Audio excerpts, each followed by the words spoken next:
Haramdan saqlanish haromga tushib bo'lib, uningdan qutulishdan necha assa o'ng'ay.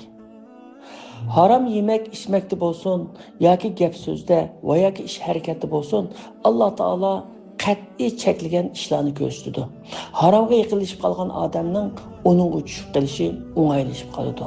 Shunga haromdan yiroq turish tavsiya qilinadi. Imom Abu Hamid al-G'azali buni mundaq bir misol bilan tushuntirgan.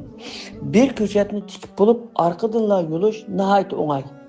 Bir kundan keyin yurish bir oz qiyin. Bir haftadan keyin yurish xeli qiyin. Ammo bir yildan keyin yurish mumkin emas. Chunki haromdan qo'l uzmagan odam uniga ko'nib qoladi. Ko'nib qolgan har qanday ish odatga aylanib qoldi.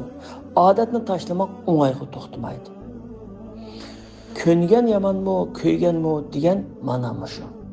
Shunga har qanday bir yomonlikdan darhol qo'l uzish natija e'tibori bilan yaxshi qutulish jihatdanmi nihoyat o'ng'aydir.